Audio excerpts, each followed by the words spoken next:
Hi, everybody. Welcome back to Galactic Storyteller. I am really excited about our guest today. It is Advocate Cindy Metcalf. I'm going to read specifically from her bio so I get all the details right, and then we're going to jump into all the information that she has to share with us. Relentless Hope is a charitable organization that provides advocacy, support, and resources to those who have been ritually abused to find healing and wholeness. Relentless Hope is located in Utah and primarily services those from the Mormon community. Founder and executive director Cindy Metcalf has been working with ritual abuse survivors for 5 years and has obtained a wealth of information that she's going to share with us today. She has worked with the media, law enforcement, and lawyers to help survivors expose the abuse and find justice. Cindy is a certified victims advocate, and I'm going to attach her website, relentlesshopeforyou.org, in the description notes because we want you to contact her if you need her services and or you have information that will help in particular investigations so that we can bring justice to the survivors. So with that, Cindy, thank you so much for joining today. Thank you for having me on. I'm so excited. Well, you know what? I've been really excited about meeting with you and our conversations. You and I met in person in Utah, and you're just so lovely and passionate about helping these survivors.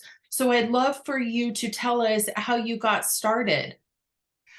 I actually worked for another nonprofit quite a while ago in Utah where we help those who are coming out of polygamy.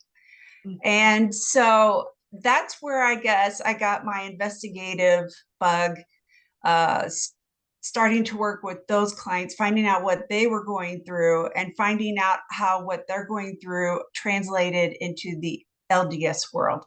So I was seeing a lot of the same things happening in both groups. And so I just started finding survivors here locally in the area. And of course, survivors know other survivors. So I would talk to one and they would send me to another person. Oh, you should talk to this person, this person. And so, yeah, I spent the first 5 years just speaking with as many people who would speak with me. And I asked them every question under the sun. Um, I was told things that blew my mind. Uh, and actually, at one point, started to get depressed myself because I was putting myself in the same position as those clients and saying, oh my gosh, what would that have looked like? What did that have sounded like? How would I have felt about that? And so I went through a really hard time mentally and emotionally, as so would a survivor, right?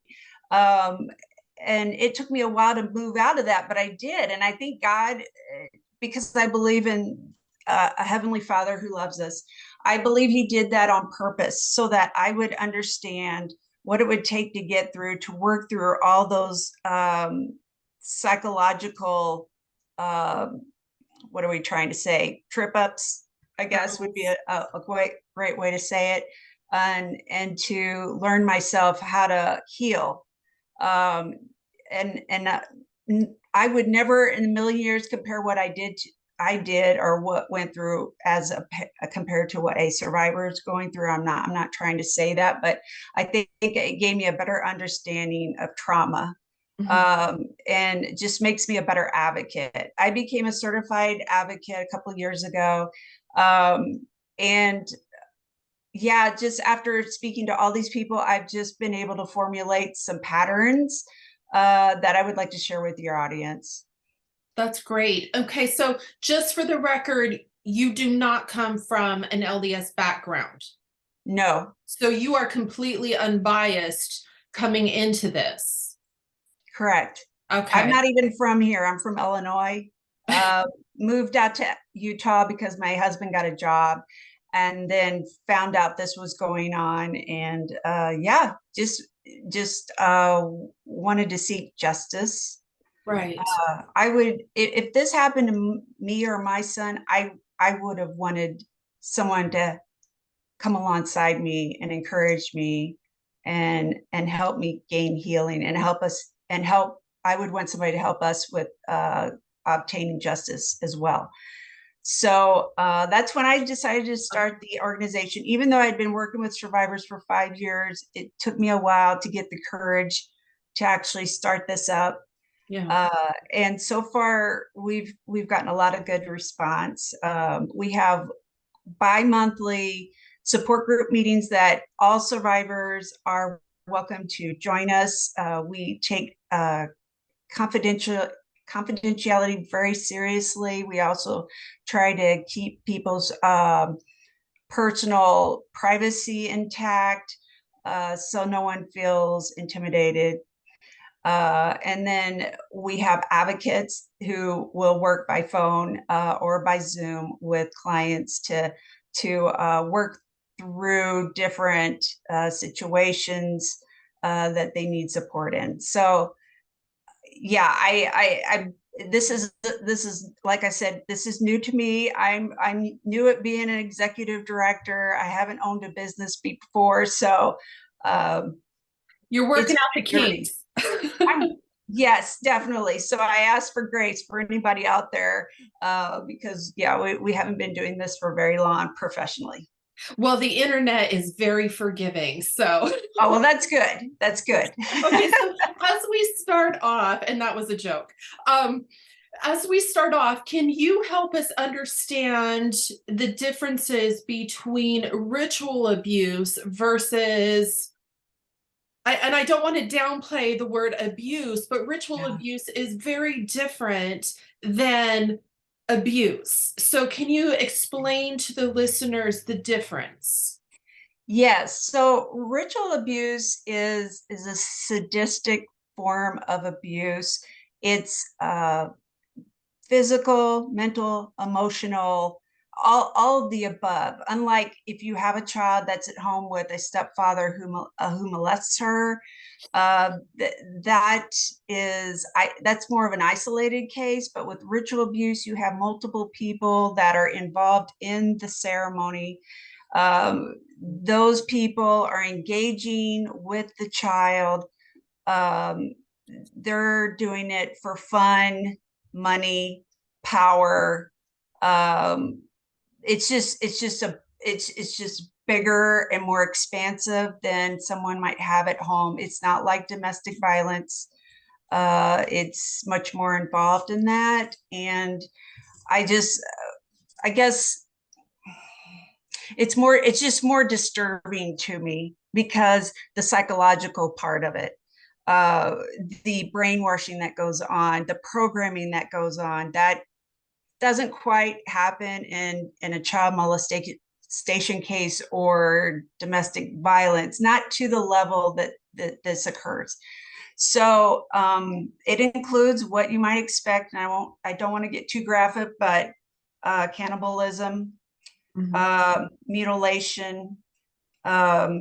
Would you say that one of the primary differences would be a spiritual element? And I'm using that as an umbrella term because they have that satanic or demonic element that they're calling upon, or they're using a particular abuse ritual for breeding purposes and so forth. So there are different spiritual dimensions attached with a ritual that you won't find in an abusive situation, like you mentioned with the, a father or stepfather molesting a child, correct? Correct.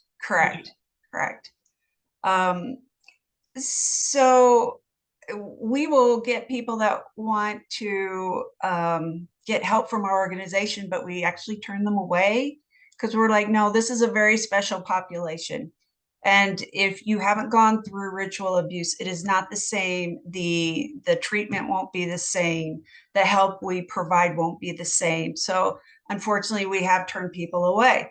Well, also, when we partner with other organizations that we work with, we sometimes have to be very careful in how the language that we use around ritual abuse, because when you hear the word ritual abuse or satanic ritual abuse, people just automatically go on guard and they kind of step back away and say, that's just too weird for me. I can't handle that. I don't believe it. So typically when we talk to partners that we need assistance with, we'll say, we work with sex trafficked victims, because everybody's familiar with sex trafficking. They understand what's going on there, and they're not near as scared. It's much more open to talk about. And that's how, and it's absolutely true too. Every ritual abuse victim is a sex traffic victim. So we're not lying. We're just not doing full disclosure. We'll put it that way.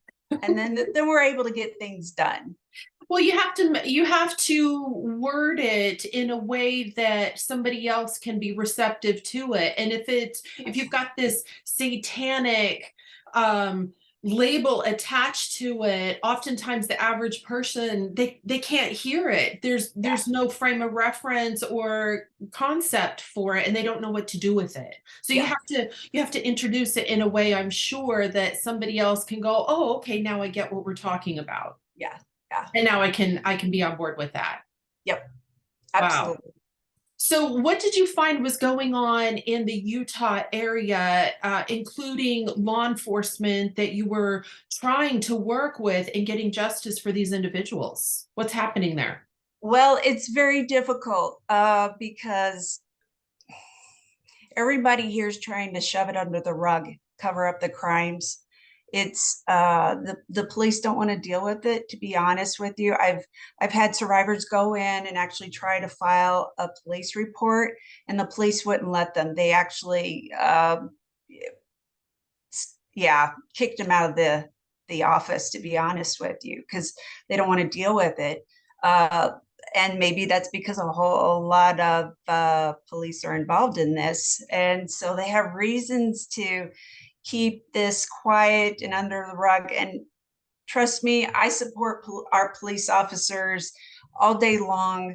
It's certainly not every police officer, but at least in the state of Utah, there seems to be there seems to be more than the above average in this particular state. And it's because it's just happened here for so long. This has been going on for, well, almost 200 years, right?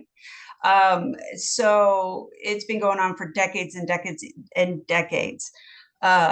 So if you don't have a police report on file, there's just a lot of things that will not happen for you. You will not get reparations through the state as a victim of crime. You are offered cash money that you can use towards helping you pay for medical bills, pay for counseling. If you don't have a police report, you won't get that. So it's very unfortunate. You won't obviously have your case investigated. So did there reticence or even refusal to address these cases surprise you, or were you prepared for that when you first started? I thought, okay, first of all, I just based on talking to all the survivors, I knew high level people were involved in this from the very beginning, because they would say, hey, I was brought to a concert and I was raped underneath the stage, or I was taken to the 2002 Olympics and this particular politician raped me in a conference room. So I knew it involved high level people, and right from the get-go. But I thought maybe the lower level people who just didn't really understand what was going on, maybe didn't hear it. I kind of had more hope. But I hate to say it, this goes across, ritual abuse goes across all social economic levels. There are people that are involved in this who barely make it from paycheck to paycheck. And then you've got the billionaires in this state that are involved.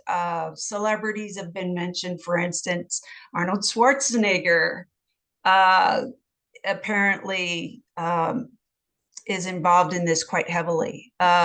Even Frank Sinatra has been named as one of the celebrities who raped one of the survivors I work with. So, and of course, this was quite a while ago, but no one is immune to this.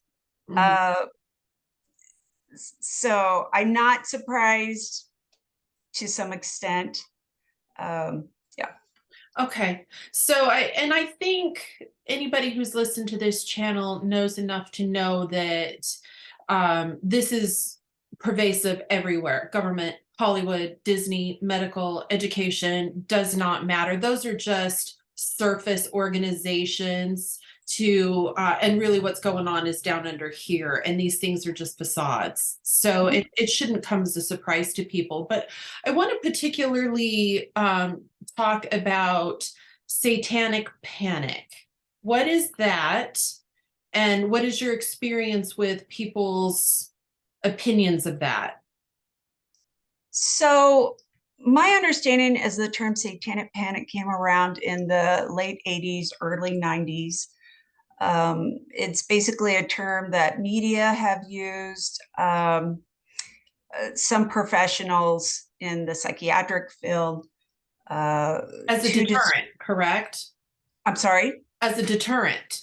As a deterrent, Okay. absolutely. To downplay what's been happening, to discourage survivors from speaking out. But basically, that's what it is. It discredits all of the stories. It blames it all on false memories, and that this didn't really happen. They're just making it up. And what I have found by talking to the dozens and dozens of people that I have talked to is it's not false memories. It really did happen. This is a lie, but they still continue to use this phrase. And it's really hurt a lot of survivors and their pursuit for justice.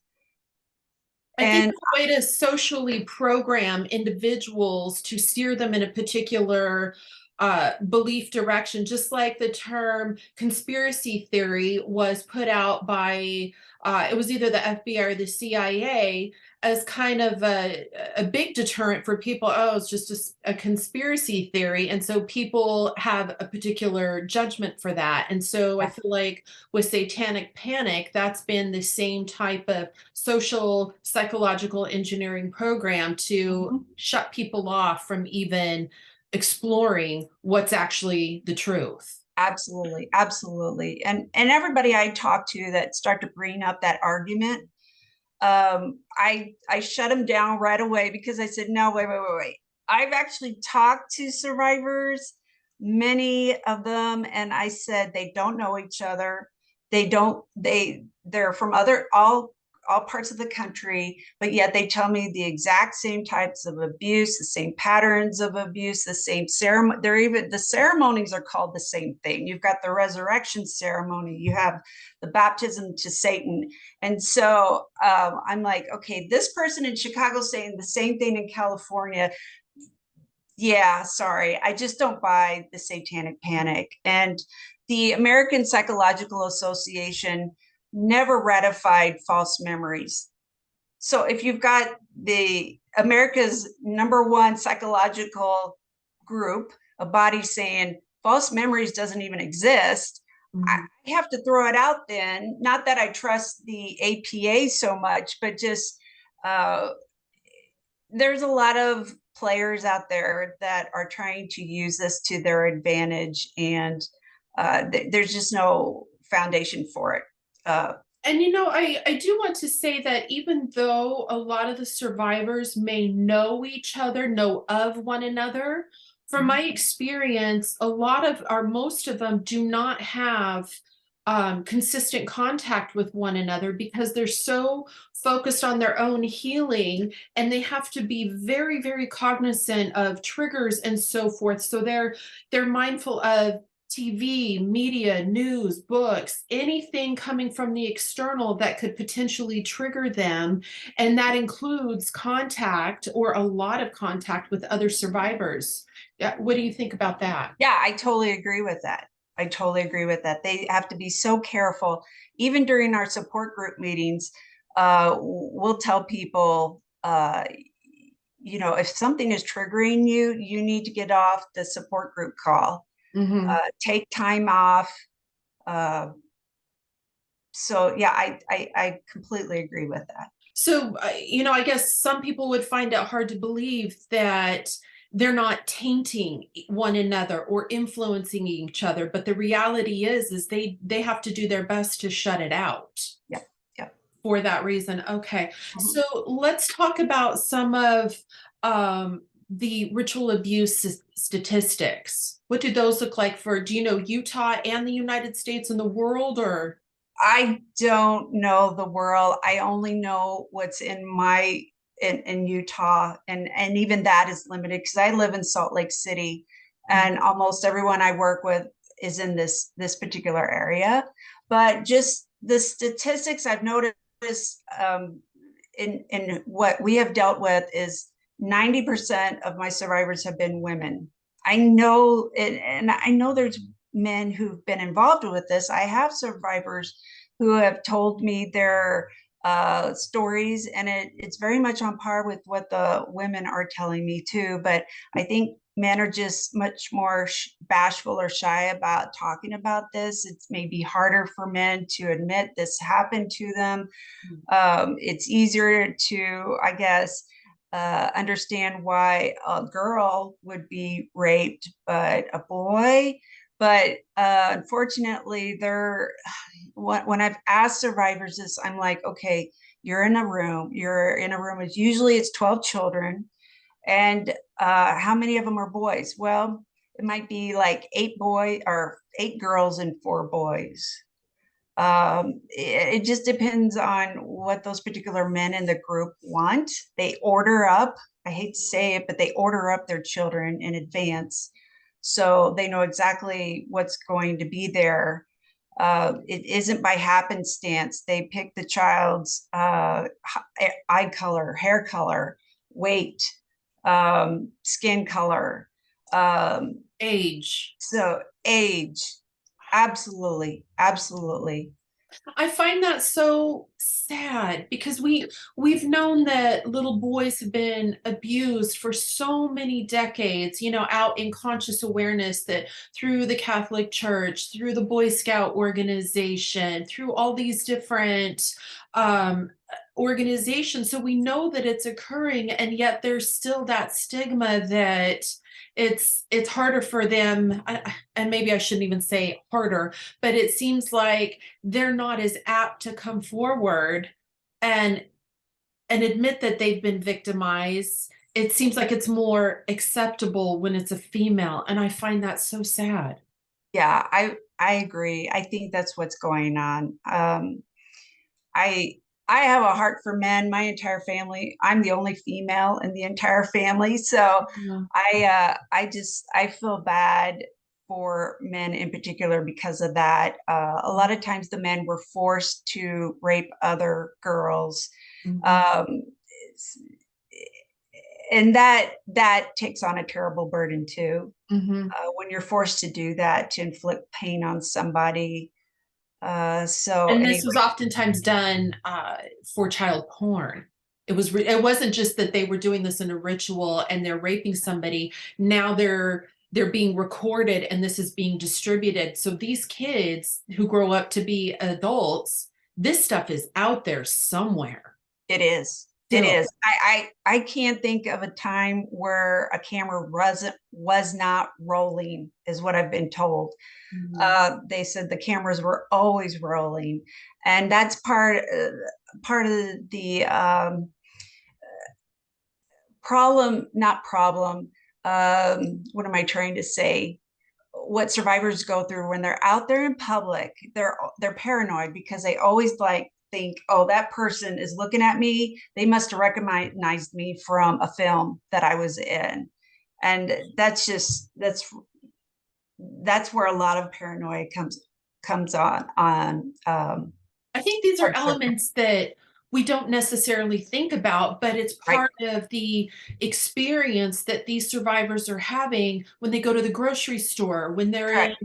any sort of public venue. They could be having dinner at a restaurant. And if Mhm. somebody's looking at them, just in their eye line, or maybe they find them attractive, or, we just make snap judgments about people. Automatically, there's this recording. Why are they looking at me?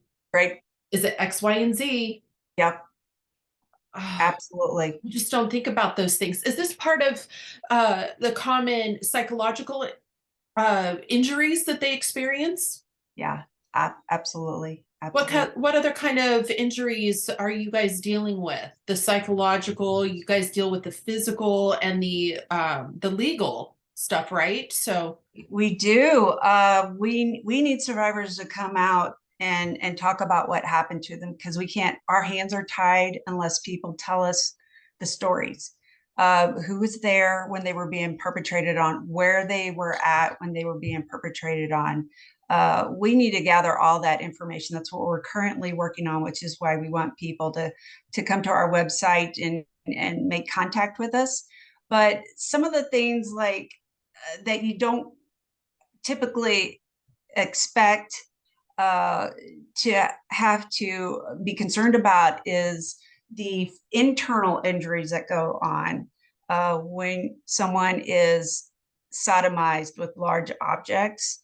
Leaves quite a bit of damage, lifelong damage. A lot of survivors have bowel issues, stomach problems.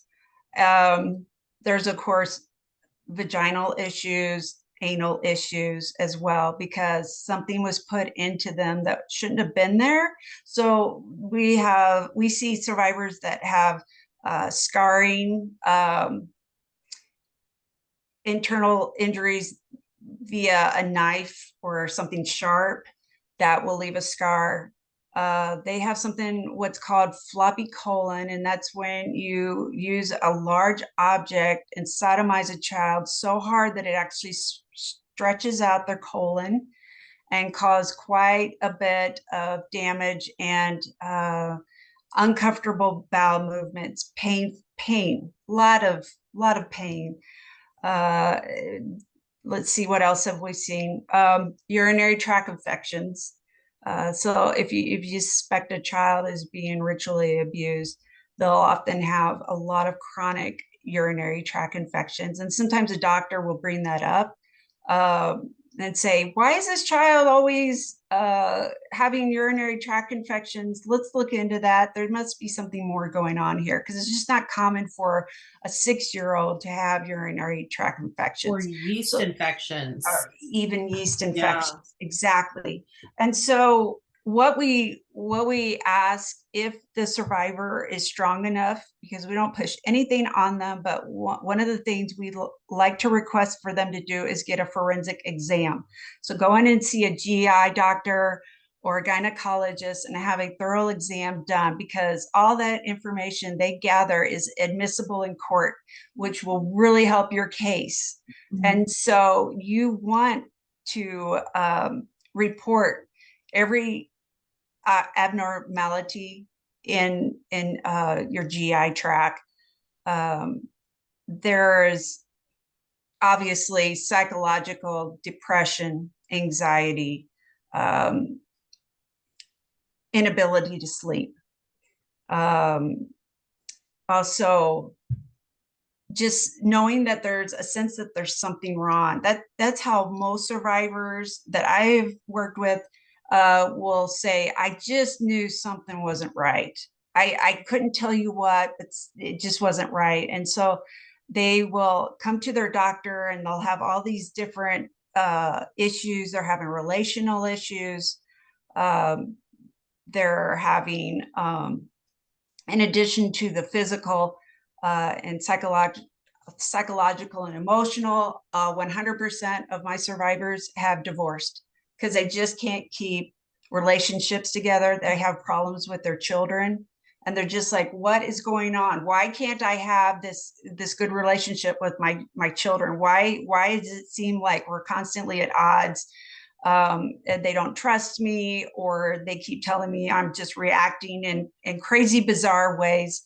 And so a lot of hurt and pain comes not just because of the ritual abuse and the actual abuse and beatings and all that while they're children, but the pain and the suffering happens way long past adulthood. And then if you're a survivor that never got out of your the abuse at all. I would like to say at the very beginning, I thought all the survivors were like between the ages of 0 and 12 or 13, and they aged out. And that is the case for a lot of kids. They're just not wanted anymore because the men like children. And but there are people that go all the way up into adulthood. They actually marry their handlers, and it just continues. It just continues. They're married to their handler, and then what happens there is the marriage doesn't work out. Like I said, by that point they have a couple of children, and the husband wants to take the children away from the wife. So we have a lot of civil cases, custody cases going on as well. And so the wife is painted as this crazy woman, and that she can't handle her children. She can't raise them properly. And so custody is often given to the father. Unfortunately, the father is the one who's actually carrying on the abuse. So there are just there's so many levels, so much stuff going on. And I don't like to use the word stuff, but there's just a lot of stuff that, yeah. So how do you, when these individuals are going through the memory recall process and the healing journey that they're on by contacting you, how do you help them differentiate between things they might remember that are truthful and things that might not be quite accurate? Or do you have an issue with survivors lying to you? Have they misrepresented the truth at all, or have you found that they are quite truthful? I've found that survivors are quite truthful. They want to be truthful. It just depends on their programming. Some survivors can recall their memories fairly well, and they can talk at length about it, and they can talk through it, but it just depends on how much, like I said, what kind of programs they went through, the length of time that they went through programs, what is the role they have been given, because each child is given a specific role. You have recorders, reporters, you have assassins, you have people that are supposed to take over the group one day, so they're going to become high priestesses. So it just depends on their skill and their talent and what they were trained for. Some of them that have training, more high level training, like they're going to be at some point take over the group. They're going to be educated. They're going to be sent to college to get a degree.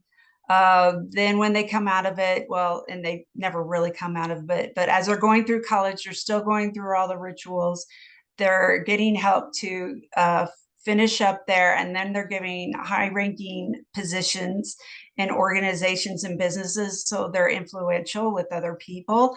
And they also will have the understanding of all the rituals and why they're being done and the background on those rituals. And so they're educated more, I guess, is a good way to put that. Whereas other survivors who weren't, I guess, privileged, I hate to say that, privileged to be given these special education, special ranking and all that, they will give them simpler tasks, I guess. And so it just depends on what you're assigned to, how hard and long and deep that programming goes. They tend to be less honest the higher ranking they are. Okay. And so I have, and I would say, is that necessarily their fault? No, I don't think that's their fault either. They yeah, it's not their fault. Again, they're being programmed. So it's I want to ask you a question regarding a couple of things that you mentioned with regard to the forensic exams, and then you were talking about individuals being placed in positions of power and prestige and so forth. So in other words, if somebody is requiring a forensic exam, how can you be sure that the doctor that is doing the examination is not part of the network and they're not going to sweep this kind of thing under the rug, but rather be able to look at the exam and go, okay, something has happened here and we can see it in the body. And so now that's more, to me, of a legitimate exam, and you can do something with it. Whereas a controlled physician, and they're Yes. out there, Yep. is not going to come up with the same results. They're going to they're going to overlook stuff or hide stuff. Does that make sense? Totally makes sense. That happens Okay. all the time.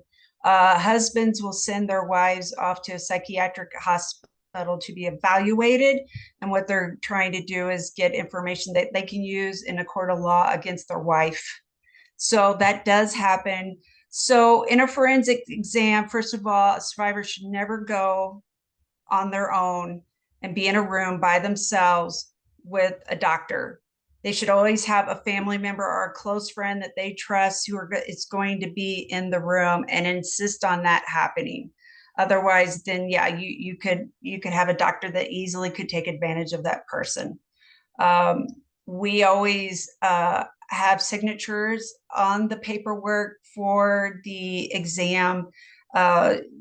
Usually we pay for it. So if that's the case, if we're paying for it, we have a right to see the report ourselves. Mhm. And so then I get a copy and the doctor keeps a copy, and then the client themselves are also given a copy. So we got 3 people that have copies now. And that usually will take care of it as far as making sure we get an honest report. And then if necessary, we might go and do it again with another doctor. If there's some kind of discrepancy that doesn't sound right, we'll take them to a completely different doctor in a different hospital system. So we have a better chance of getting the real report, or explaining things a way that aren't typical. Do you guys have to vet your doctors first, or are you just going to a clinic, a hospital, in order to do the exam, and you just get whatever doctor that's available? How do you go about that? It's not Oh, a lot of doctors that do exam. Cindy, you know what? We had a little technical glitch while you were Oh, answering that. So if you could oh, repeat that, that would be great. okay. Yeah, hold on one second. So what happened is we have so few forensic exam doctors. They're very rare, actually. And so we don't really have that. We don't have options. And so that's why it's important to have someone go in with the survivor, accompanied, to make sure they're safe. No one's pulling fast ones. Because there's not many that are skilled in forensics.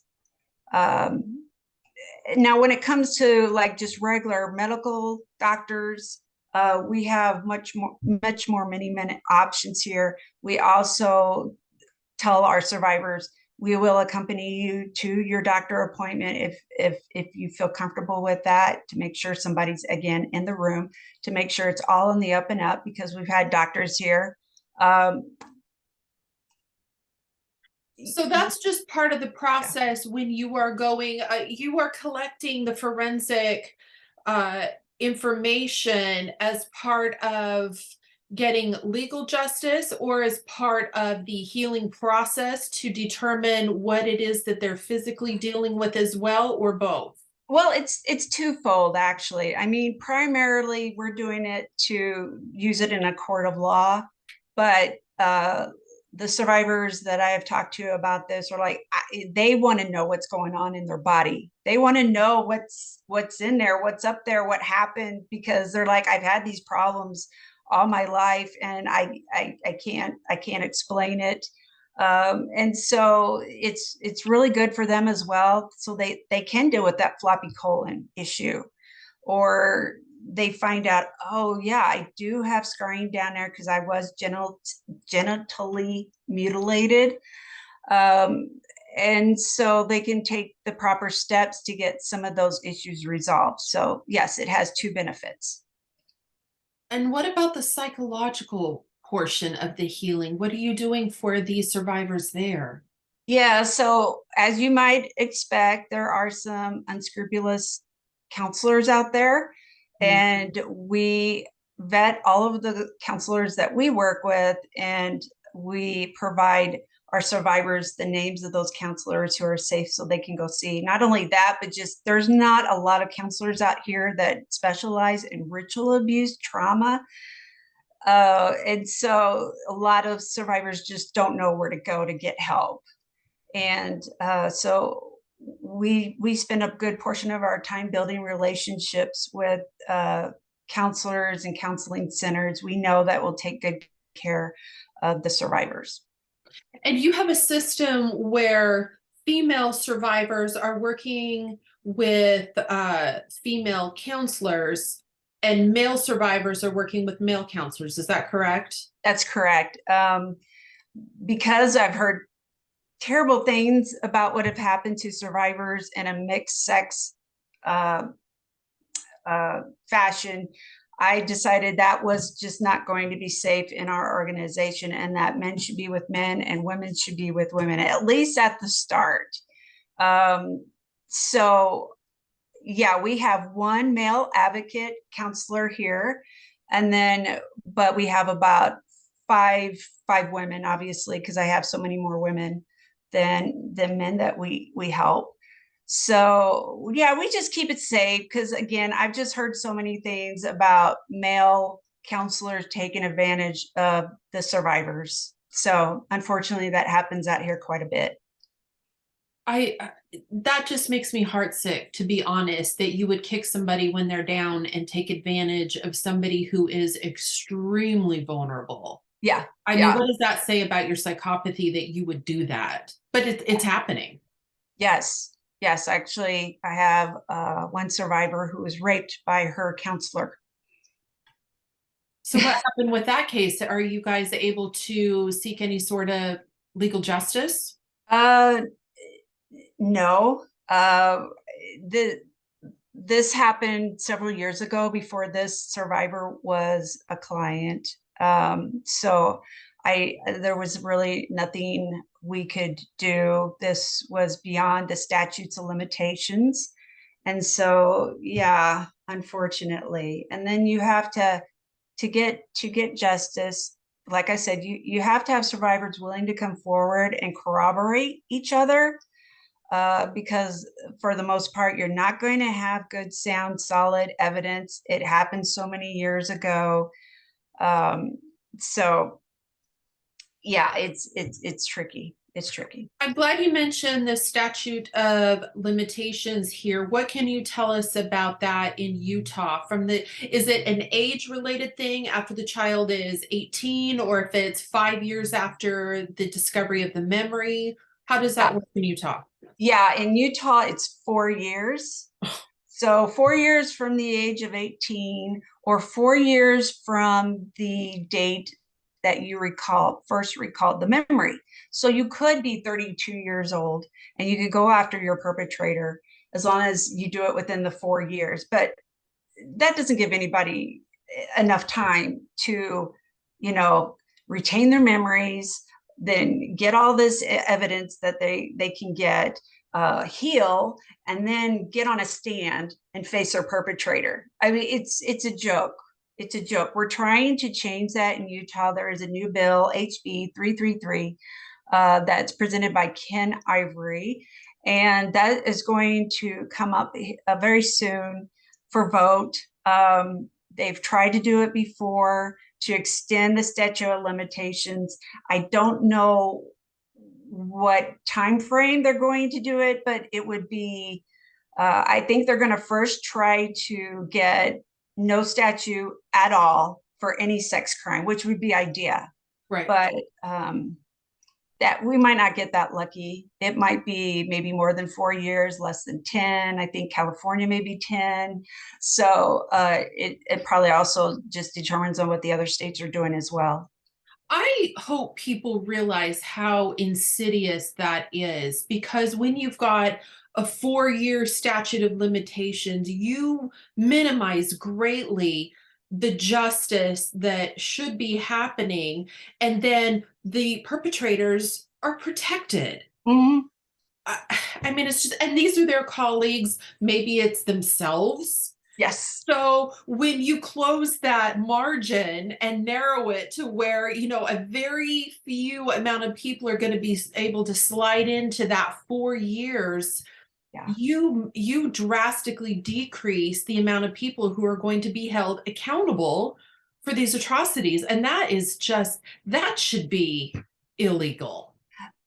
Exactly, right?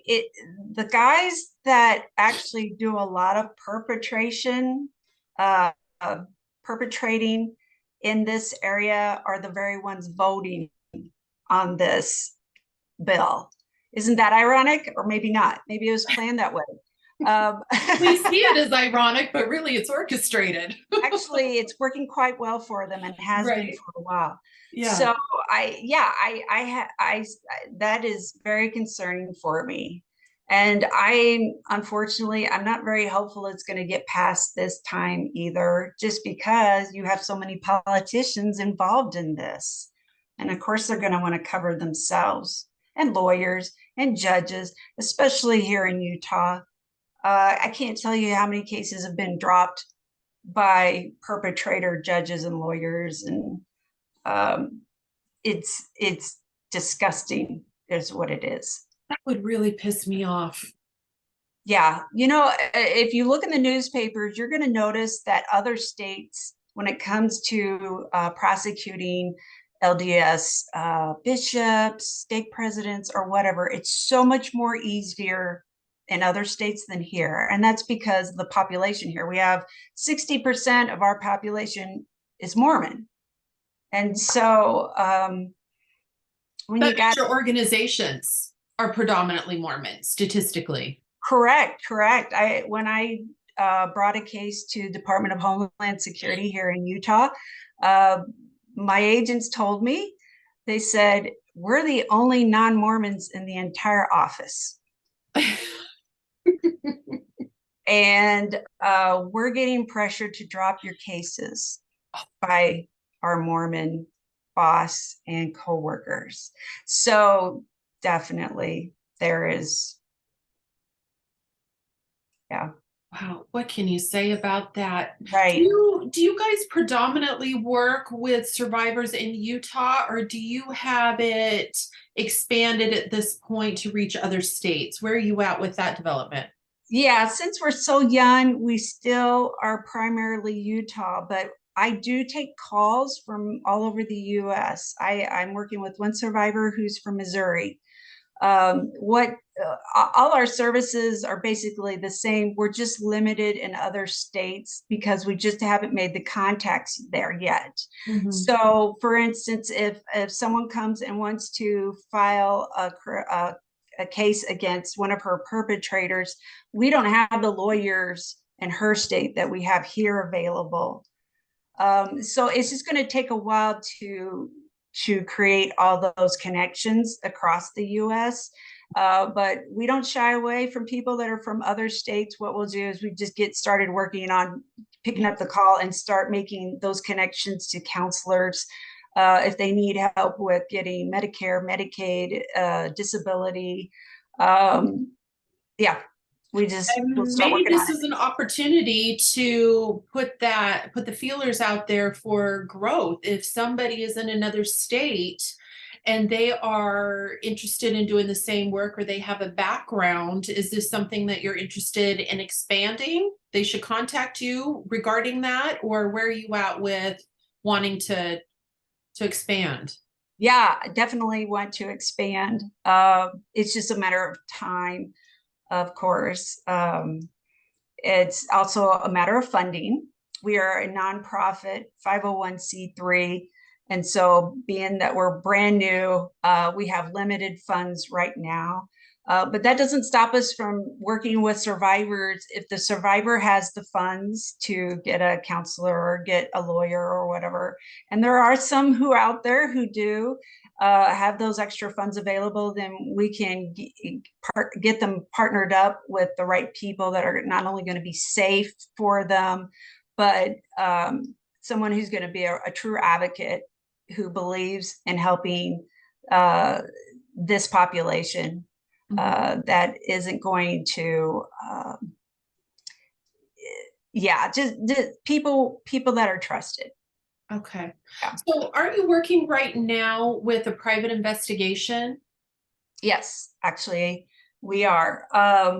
I can't say a whole lot about it because it's supposed to be on the down low because we don't want people to know what we're doing. So um, I started working on this case 2 years ago and decided after the Department of Homeland Security dropped my cases here in Utah, and then also since the Utah County Sheriff's Department dropped their case most recently, I threw up my hands. I'm like, I can't work in this state. Nothing's going to happen in this state. So I started reaching out to other organizations around the country, and I started talking to them about, hey, can you work on this with me? Can we combine resources? And yeah, we're starting to gain some traction. If we can help, let's see, what's the best way to say this? We're going to try to find out the different places that people have been ritually abused and tie all those put all those pieces together. So we know where the tunnels are.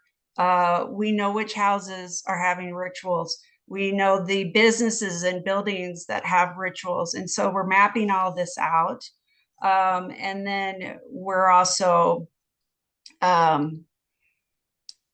we got a perpetrator list we've put together, several hundred perpetrators, but we want to add on to that. So I'm just asking anybody if you would like to tell us, anyone, share names with us, especially if they're high ranking leaders in the LDS church. That's very crucial for what we're doing. I would love to hear from you. You can go to our website and you can just hit the contact us page, and we can arrange for a phone call. That would be nice. We can also then talk about the places where you were taken to, because there are a lot of places where survivors are taken frequently. And if we know where it happens and when it happens, then maybe we can do something about it. That, I guess that's the best way to say it. I hope it's okay that I mention this, but you are so gutsy. You go to different places in the middle of the night, staking out, watching for evidence. Yes. Ready with your recorder. I do. I got my camera there. I've got my video camera. I'm driving around parking lots, taking photographs of people's license plates. I get out, I crawl under the ground to get under fences. It's because I'm serious about this. I guess that's what it is. It's driving me. I'm like, dang it, these men are not, and women, they're not going to do this to our kids anymore. I'm fed up with it. I'm sure the survivors are fed up with it, and it just makes me bold. And so, I've seen some really strange things at 2 a.m. in the morning, what I call bewitching hours. So what I will do is I will find out when a full moon is coming up or a major holiday is coming up, and I'll just plan my night, and I'll have a route. I have the addresses, all places I'm going to go to, and then I go and I just sit outside along the street or in a parking lot and watch. Yeah, I'm so glad that I brought that up, because this is ballsy. And this is exactly what has to happen in order to gather the evidence and confront this type of evil. And most people don't want to do that. They might listen to a podcast and hit like or even share it with a friend or make a comment, but who's willing to go out there and crawl under fences in the middle of the night, ready to collect evidence to be supportive? Not many people. No. I would much rather be in bed so too. Amazing. No, and believe me, I'm packing heat. I don't go out there by myself with no protection, because you don't know what you're going to come across. I try to do smart things and not do stupid things, like show up at a cemetery behind a stone watching. I don't do crazy stuff like that. Right. But we're about to take it up a notch. So yeah, it'll be interesting what happens over the next 6 months. And maybe I can come back and discuss what's Yeah. happened over the next 6 months. That will be very. Anytime you want to come back, I would love to have you. And I want to share something that a spiritual mentor of mine taught me probably 2.5 decades ago. And what she was saying was that spiritual strength is not sitting on a mountain by yourself for 20 years, oming and ahhing in solitude, waiting for enlightenment to happen. That's not a test of spiritual strength. Spiritual strength is being able to go into the darkness and hold your center or hold your light and be able to confront what's happening and for you not to lose yourself. So, you going and working with these individuals, confronting the evil and being able to bring the light in despite what's going on, that is spiritual strength. And that's what we need to have. You are a beautiful example of how you have to bring in the spirituality or the truth and fight the evil with that. And so thank you so much for all the work that you're doing, because you are the spiritual warrior. Oh, you're too kind. You're too Well, kind. I'm just I in just feel awe like of you.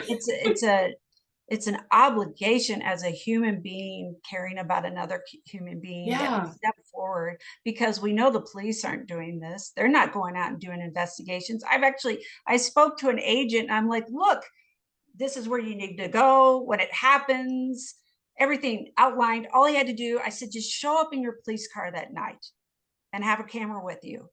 He wouldn't do it. He wouldn't do it. I'm like, what's wrong with people? I just, what's wrong? What's wrong? That's a huge question.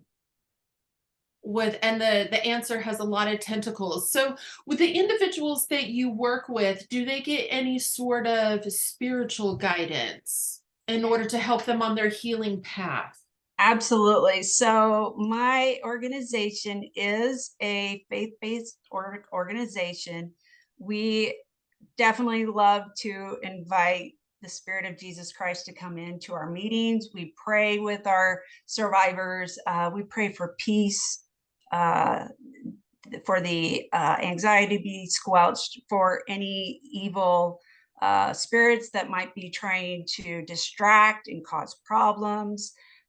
We have a deliverance ministry as well. So if there is a survivor that's like, I'm ready to get rid of I'm ready to get rid of all this craziness and to integrate, because integration we feel is very important to the wholeness of the person. And so we really try to encourage that. And a big part of that is removing all those demonic entities that are tied to their parts. Yeah. And so we know there's evil entities that have put in, but we also know there's good parts too. And Right. a lot of the survivors enjoy those different parts. They enjoy the company. They see them as friends and family. That's not so much an issue, but again, integration is important, because you came into this world fully integrated. And I know I'm aware of pre-birth abuse that goes on, but despite that, you came into this world as a whole person, and you need to come back into alignment, back into being a whole person once again. And we want to help survivors do that, because we think that's key. The spiritual growth, the spiritual covering is key to their well-being.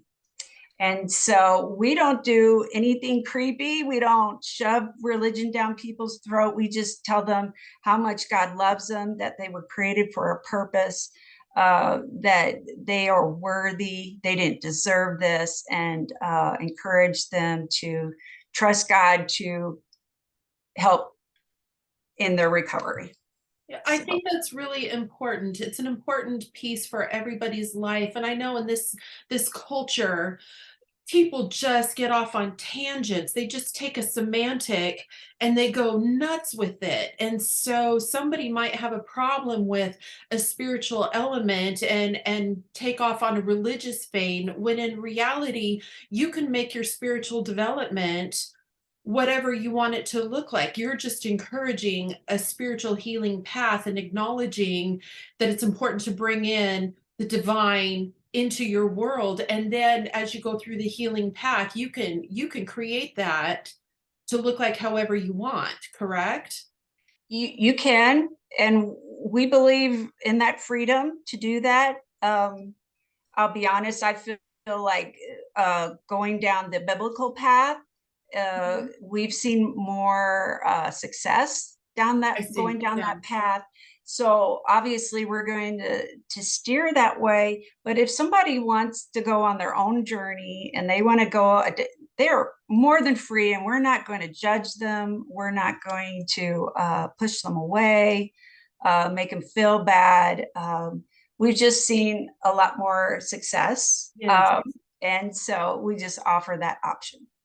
Well, I think that is a crucial element to healing, because as I worked one-on-one with survivors over the years in therapy and coaching type of situations, as I've spoken with different survivors, we've done interviews and so forth, one common element for healing is always that spiritual divine development. And so I don't think that you can have a wholeness or a total integration and healing without that spiritual piece. Yeah, That's just my personal belief. Others might have a different opinion, but I I'd like to agree. see you guys offer that. Yeah, we do.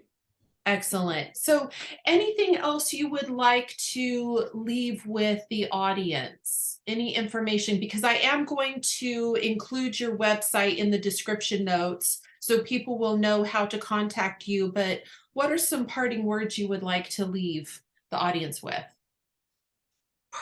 Love yourself, put yourself first, because if you don't take care of yourself, you can't help others. And we really need everyone that has been affected by ritual abuse to we need you to help heal as well as you need it for yourself. And so it may be you have to put other people off, including children and husbands and family members. I guess what I'm trying to say is, if you're in an unhealthy situation where it's going to be difficult for you to heal, maybe you should step out of that, and put yourself first.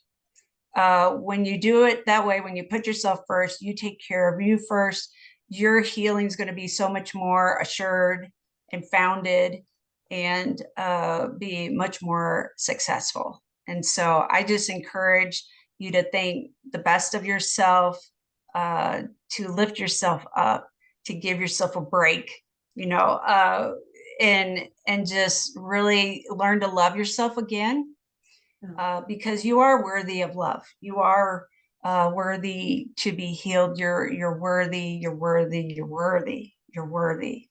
So we're designed to heal. We're designed absolutely. to heal physically, psychologically. That spiritual component is already within us if we'll acknowledge that. And we have that consciousness that we come into this earth with and we leave this earth with, and it's up to us to draw on that and make that an integral part of our lives every day. And that provides tremendous healing, is that spiritual body that we have. Mm-hmm. Mm-hmm. And there's that axiom, healer, heal thyself. So you have to be able to put yourself first, not in an egotistical, narcissistic type of way, but in a healthy, balanced type of way, Yep. in order to fill your cup and share with others, Mm-hmm. Mm-hmm. which Yep. I'm so appreciative that you have done that. Yeah. I mean, I've learned from the best. I have learned from survivors. They have taught me everything I know, and I just so value and appreciate them. And I just, Thank you. yeah. Thank you so much for being with us today and for sharing your knowledge and your wisdom and your resources with us. So, if you are in need of uh, Cindy's services, I want you to contact her if you've got information that could be helpful to investigation. And sometimes you don't even know that information you have is important when really it can be a missing piece to their investigations and things that they're trying to accomplish. So please utilize her, have the strength to do something. That is so important. I know it's nice to watch a podcast here and there, but we are in a spiritual battle and we are asking you guys to first heal yourself and reach out, help others, be supportive. So thank you so much for joining us today. Like and subscribe. You can also reach me on Rumble. My username there is EdenRocks. I've got a backup channel I started recently, so go on over and subscribe there. Leave your comments below. Be kind, be polite, provide resources, and you can reach me at galacticstoryteller@gmail.com. We will see you guys in the next video. Thank you again.